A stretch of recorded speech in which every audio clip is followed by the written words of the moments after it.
तो दोस्तों finally Oppo ने इंडिया में अपने दो नए गेमिंग स्मार्टफोन को लॉन्च कर दिया है। सबसे पहला स्मार्टफोन है ओप्पो K13 टर्बो और दूसरा स्मार्टफोन है Oppo K13 turbo pro. K13 series के दोनों फोन्स हैं। आज के इस वीडियो में हम बात करने वाले हैं ओप्पो K13 टर्बो के बारे में। ये जो स्मार्टफोन है वो कैसा है, क्या आपको ये स्मार्टफोन खरीदना चाहिए, ये फोन किसके लिए लॉन्च किया गया है, जिस प्राइस पर ये फोन लॉन्च हुआ है क्या ये फोन उस प्राइस पॉइंट को जस्टिफाई करता है, कौन कौन से और बेटर ऑप्शन अवेलेबल हैं इस प्राइस पॉइंट पर, ये सारी चीजें आपको इस वीडियो में पता चलने वाली हैं। वीडियो को लास्ट तक देखते रहना। इसके साथ अगर आपने अभी तक यार चैनल को सब्सक्राइब नहीं किया है तो सब्सक्राइब भी कर लेना। मैं आपको बता दूं कि फ्लिपकार्ट फ्रीडम डे सेल फिर से लाइव हो चुकी है।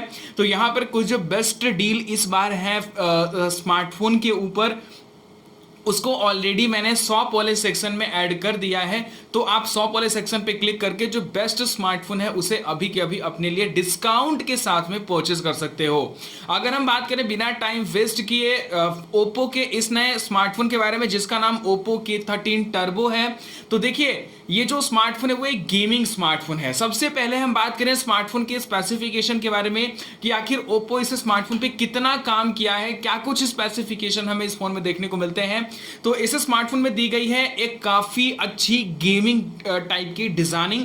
अगर आप रियर पैनल से भी स्मार्टफोन को देखोगे तो आपको लगेगा कि ये गेमिंग फोन है। अगर आप फ्रंट के साइड से स्मार्टफोन को देखोगे तो आपको एक फ्लैटेस्ट डिस्प्ले डिजाइन वाली डिस्प्ले के साथ में centre punch hole display design वाली डिस्प्ले देखने को मिलेगी। और यहां पर फ्रंट से भी जो बेजल्स हैं वो काफी थिन दिए गए हैं, जिससे स्मार्टफोन के डिस्प्ले से भी फोन काफी प्रीमियम फील होता है। हम बात करें स्मार्टफोन के फीचर्स के बारे में या फिर स्पेसिफिकेशन के बारे में, इस स्मार्टफोन में दी गई है 6.8 इंचेस की 120 हर्ट्ज की रिफ्रेश रेट वाली एक सुपर एमोलेड डिस्प्ले। और ये जो डिस्प्ले है फ्लैट डिस्प्ले है। आपको इस डिस्प्ले के अंदर 1600 निट्स की पीक ब्राइटनेस भी देखने को मिलती है। तो आई थिंक इस प्राइस पर यार थोड़ा सा पीक ब्राइटनेस और ज्यादा रहता तो काफ़ी अच्छी बात थी। हालांकि ये नॉर्मल है, अगर आप सनलाइट में भी स्मार्टफोन को यूज़ करेंगे तो आपको कोई भी वैसी प्रॉब्लम नहीं फेस करने को मिलने वाली है। इसके साथ में अगर हम बात करें स्मार्टफोन के प्रोसेसर के बारे में, तो इस स्मार्टफोन में दिया गया है MediaTek Dimensity सीरीज का एक काफ़ी अच्छा गेमिंग प्रोसेसर जिसका नाम है MediaTek Dimensity 8450। और ये MediaTek का एक नया लॉन्च्ड प्रोसेसर है जो कि फिलहाल MediaTek ने गेमिंग स्मार्टफोन्स के लिए लॉन्च किया है, जो कि मिड रेंज सीरीज में लॉन्च होंगे। इस स्मार्टफोन दोस्तों इस बार एक काफी नया फीचर आया है जो कि मैं पहली बार किसी फोन में देख रहा हूं। इसमें आपको बिल्ट इन कूलिंग फैन देखने को मिलता है। जैसे कि अगर आप गेमिंग वगैरह करते हैं तो स्मार्टफोन आपका हीट होता है, जिससे स्मार्टफोन की इफिशियंसी या फिर परफॉर्मेंस कम हो जाती है। लेकिन यहां पर फोन के अंदर ही कैमरे वाले स्ट्रक्चर में एक बिल्ट इन फैन दिया गया है जो कि आपके स्मार्टफोन को कूल करता रहेगा।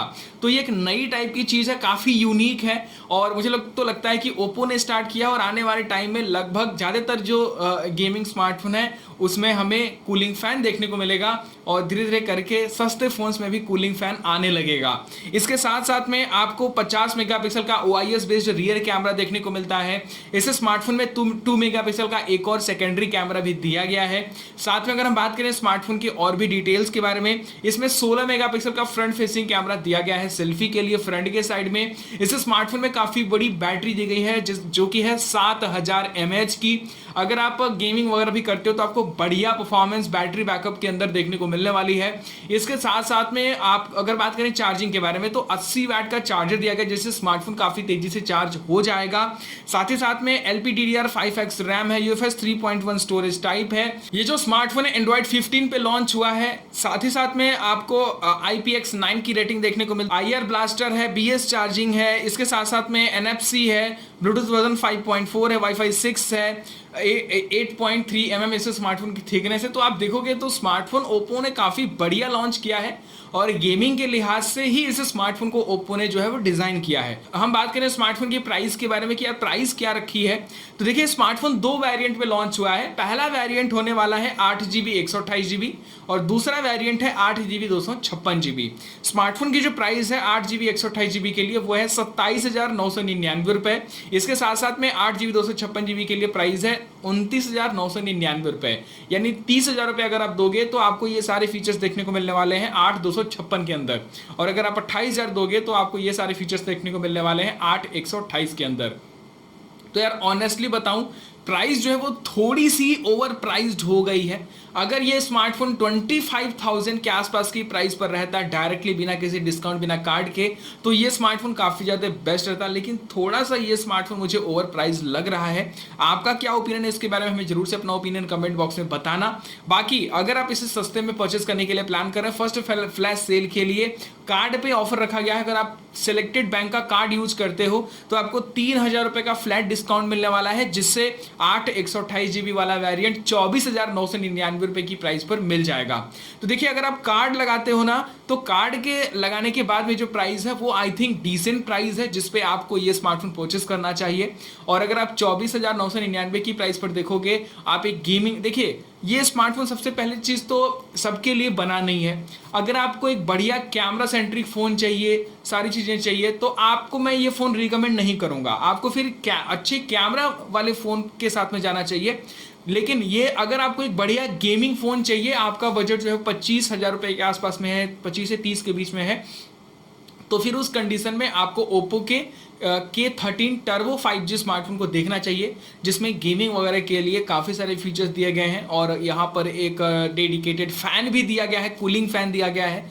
तो अगर आप ये नई टेक्नोलॉजी ट्राई करना चाहते हो गेमिंग स्मार्टफोन में, तो डेफिनेटली इस फोन को आपको लेना चाहिए। बाकी दोस्तों, मैं यही कहूँगा कि अगर आपको गेमिंग नहीं करना है, अगर आप सिर्फ फैन के लिए देख रहे हो, तो यार इस फोन के साथ में मत जाना, क्योंकि अगर आपको गेमिंग नहीं करनी होगी तो ये फालतू एक यूजलेस फीचर आपके लिए रहेगा, जिसके लिए आप इतना पैसा पे करोगे।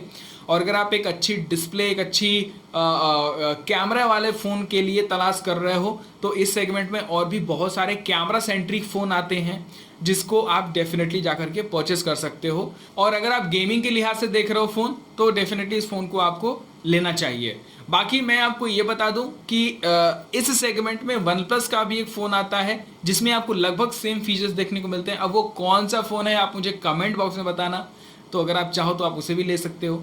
बाकी दोस्तों, जो ओप्पो का K13 टर्बो प्रो स्मार्टफोन है, उसमें जो फीचर्स हैं, जो डिज़ाइनिंग है, वो तो लगभग सेम ही दी गई है, लेकिन वहाँ पर जो प्रोसेसर वगैरह है, जो सारी चीज़ें हैं, वो थोड़ी सी चेंज है, थोड़ी अपग्रेडेड हैं।